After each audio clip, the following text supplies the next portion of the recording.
कहते नहीं। ठीक सुनो रौरा ई नहीं खे बुझात ये महिषासुर जन्म लेलस तो का कइलस कहाँ गइल ई रौरा समझ में नहीं आता ये रौरा से बाकी है आ ई कथा प्रचलित कथा है कोनो छुपल नहीं थे सभे जानता गलती गायब तो सबका लोग के बुझा जाए महिषासुर जन्म लेलस आ जन्म से ब्रह्मा जी के तपस्या ब्रह्मा जी के तपस्या के तो ब्रह्मा जी खुश हो गए आ कहले कि ए बबुआ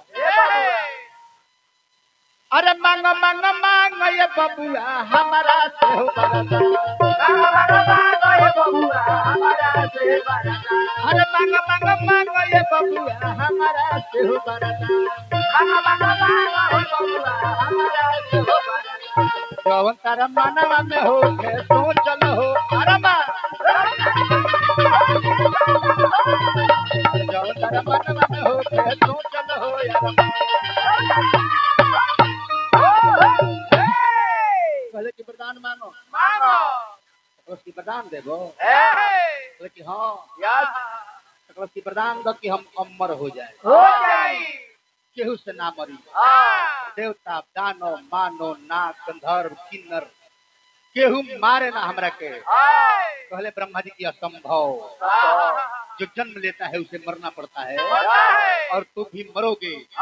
दूसरा वरदान मांगो तो कलश की है वरदान दो कि हमार मृत्यु कोनो औरत के हाथ से अवश्य ऐसा ही होगा लागल हंसे अबला जो खुद अबला है मुझे क्या मारेगी वरदान पाके लागल अत्याचार पृथ्वी लोक पर अपन हाथ जमौलक धरती के राजा हो गई धरती के राजा होके अपना मंत्री से इंद्र की यहाँ खबर भेजोलस जाके कह दे इंद्र से 3 गो शर्त बा या तो हमारा अधीनता स्वीकार करो और नहीं तो इंद्रासन छोड़ के भाग जा और ना तो लड़ाई करो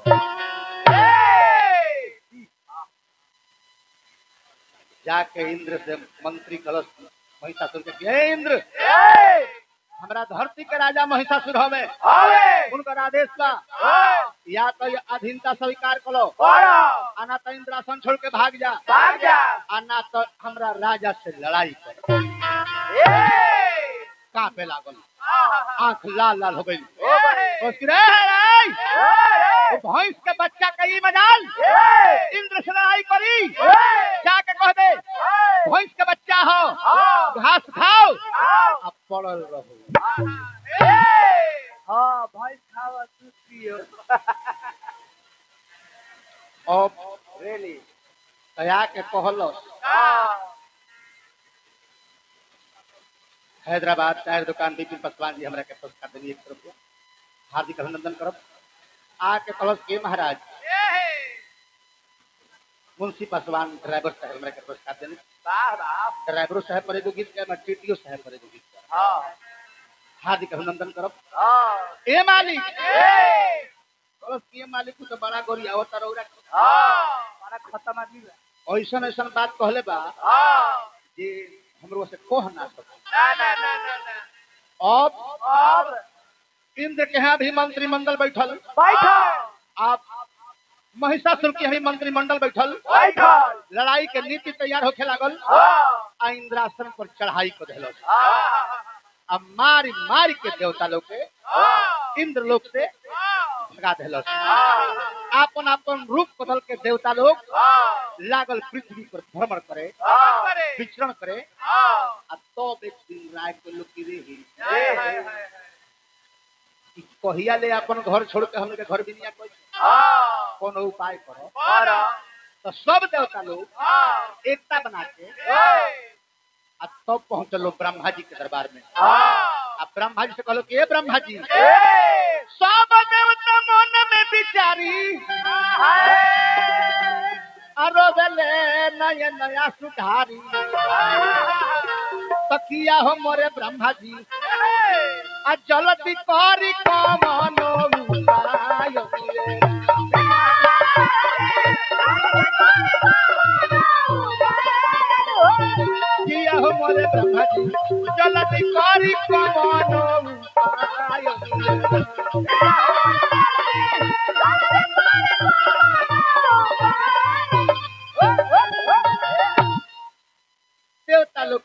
रोता रोम तारे देवता लोग के राजा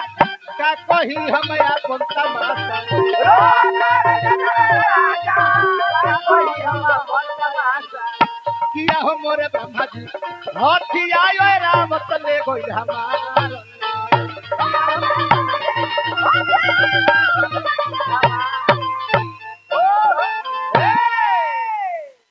सब देवता लोग के ब्रह्मा जी लेके शंकर जी क्या कोई नहीं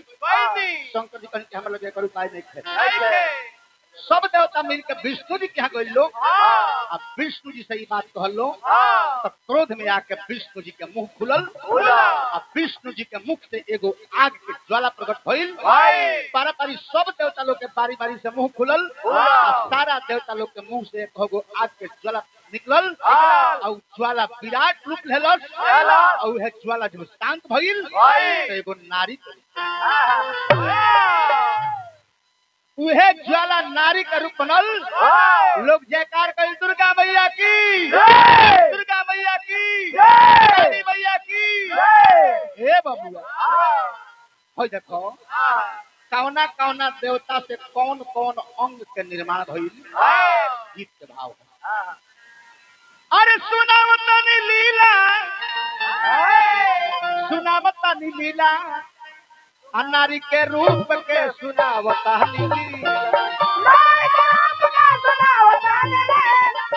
नारी के रूप के सुनावता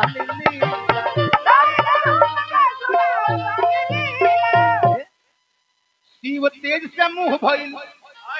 धर्मराज से बाल भइल शिव के मुंह से तेज निकलल से मुंह बनल धर्मराज के मुख से तेज निकलल से केस बनल विष्णु तेज से भुजा मनोहर विष्णु के तेज से हाथ बनल चंद्र से कुचरा साल भइल इंद्र जी के तेजवा से उदर बनेला सुनावता लीला नारी के रूप के सुनावता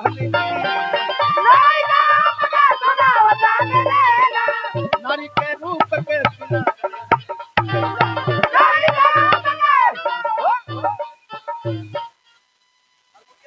भैया मास्टर साहब हमारा मास्टर साहब नागेंद्र भैया सबसे प्रथम हमने के यहाँ के दरवाजा पर गनी है चाय नमकीन बड़ी भव्य स्वागत हुई है मास्टर साहब के ओर से हमरा के बहुत बहुत पुरस्कार मिलता हार्दिक अभिनंदन करब और कौन कौन देवता से कौन कौन अंग बनल पशु के तेज से अंगुरी तब पशु के तेज से अंगुरी तब बनल हाथ के प्रजापति के तेज रचती हलस दांत के पशु के तेज से माई के हाथ के अंगुरी प्रजापति के तेज से माई के दांत बनल ब्रह्मा के तेज से चरनिया चहकदार भइल ब्रह्मा के तेज से चरनिया चहकदार भइल ब्रह्मा के तेज से चरनिया चहकदार भइल ब्रह्मा के तेज से चरनिया चहकदार भइल सूरज से पैरन के अंगुरी नखरदार भइल सूरज के पैरन के अंगुरी नखरदार भइल कुबेर जिससे नकावा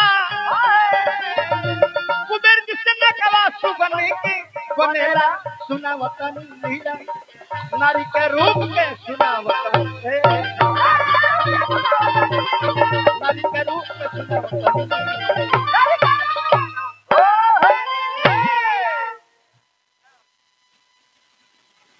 हरिलाल चौहान जी डॉक्टर साहब के ओर से पुरस्कार देखो कला रही मेल रही तो मेला लाग जाइए भाई मेल रही तो मेला लाग जाई गुण रही तो झमेला लाग जाई अपन मन अपना बस में ना रही तो कहियो ना कहियो कहीं ढेला कहियो ना कहियो ठेला लाग जाई देखनु तू कहतर कि हम लक्ष्मण रुआ के बुझी हम सीता अपना तो तू सीता खाने में खुला ना तहार रहन लखन नहीं के भाभी और वो पपीता खाने लागत है तू सीता खाने नहीं खुला गो अरे तू तो हऊ रावण के बहिना अरे तू तो हऊ रावण के बहिना ए हसीना सुना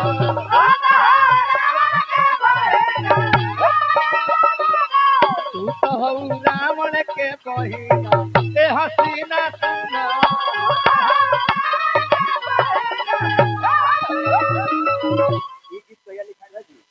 रावण के बहन लागत तब हमरा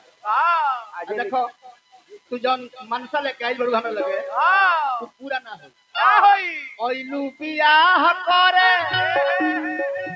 जिंदगी तबाह करे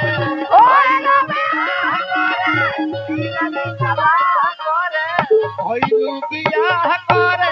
जिंदगी तबाह करे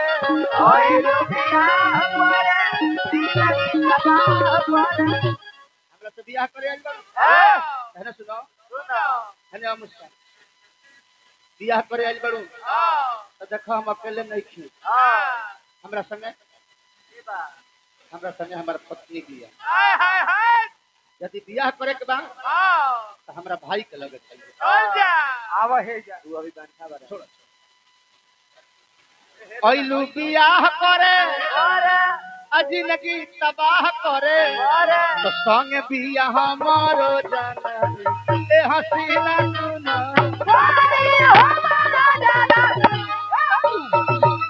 तू तो हमरा मन के बही ए हसीना सुना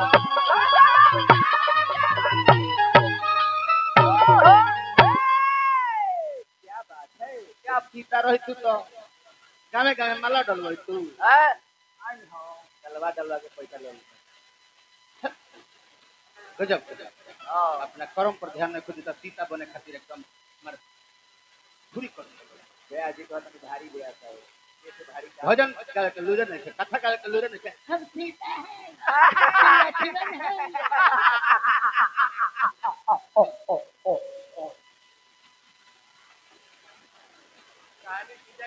अच्छा ये बताओ वंदना में कहले रहनी हो जे गणेश जी पार्वती के बेटा है लक्ष्मी जी के संग पूजा होला काहे होला हम बात में बताइले कारण बतावे के चाहिए ई सब ना बुझा लगता है हमारा खाली खाली दूध पिया कर अरे भाभी खरी जाए जे लागल बनी खाली उठलाली देख तू डांस कर तू हिला के पैसा ले ले तू कई दिन चली गजब के बात तुम देखो तू कोनो में न तू घर के ना घाट के तू कोनो कुकुर ना घर के ना तू ब्यासो न तू आ तू देखो तू कोनो में न तू ऐसे हम करे कहिल सुखी के आठी हो गइलू तू तो बुढ़ाई गइलू भाई भौजी माजा जब तहरा में नहीं थे तू तो बुढ़ाई गइलू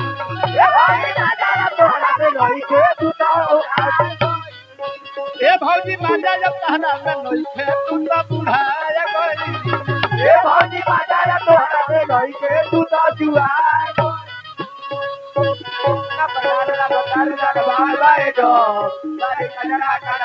गइलू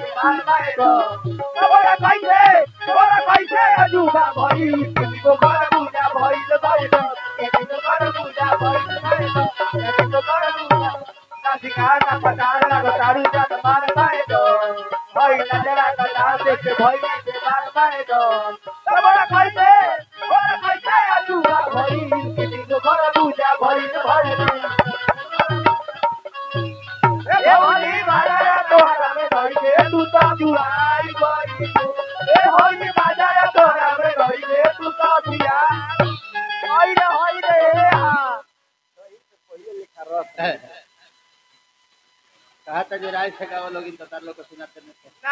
अच्छा नचनिया कहाँ से करो नचनिया के सटा बोल कि हमारे तार सटा बोल आई हो कलाकारी देखा तारा नचनिया का हम कुछ को नहीं हो पहले लेखा ध्यान चलो कथा सुनो अब देखी सारा देवता लोग आपन आपन अस्त्र देता आप कहता कि हे माई अब विचार करी हो महिषासुर के अत्याचार से हमने लाचार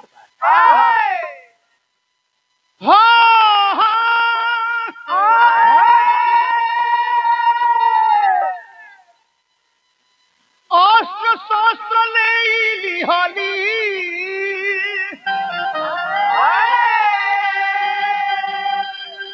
आऊ चेरे पहाड़वा कोई ऊंच पर पहाड़ पर जाके अट्टहास कैली। और जब अट्टहास की आवाज सुनाई तो कहलस महिषासुर मंत्री देखो ये कैसा आवाज आ रहा है। मंत्री जाके देखल सुंदर रूप के कहलस कि माली लगे अन धन सोना चांदी वैभव सब कुछ बा, लेकिन हम जौन देख के आइल बनी पूरा उरा घर में हो जाओ तो बुझी की सर्व संपन्न रहो। नारी सुंदर देख के आइल बनी अपना ली। अपनावे खातिर लाख कोशिश कैलस। अपना 8 गो मंत्री लोग के भेजलस। शादी के प्रस्ताव कैलस। 8 मंत्री लोग के अस्वीकार कर देली। 8 मंत्री लोग अपन सेना लेके गइलो। 8 मंत्री लोग के सेना सहित संहार कैली मैया। तब सुंदर राजकुमार के रूप बना के एगो रथ पर बैठ के अपने गइल महिषासुर मैया। महिषासुर जाके शादी के प्रस्ताव करता। ए सुंदरी मेरी बात सुनो। मैं तुम्हारे आगे भिक्षा मांग रहा हूँ। तू अपने आप को मेरे हवाले कर दो। रानी बनकर रहोगी। हे बबुआ कली की दोस्त सुन जो मुझे युद्ध में पराजित करेगा उसे मैं अपने पति रूप में वरण करूंगी। अन्यथा तू जा। अन्यथा मुझे युद्ध कर और युद्ध में मुझे पराजित कर। कहलस कि हमार बात नहीं खुन मानो।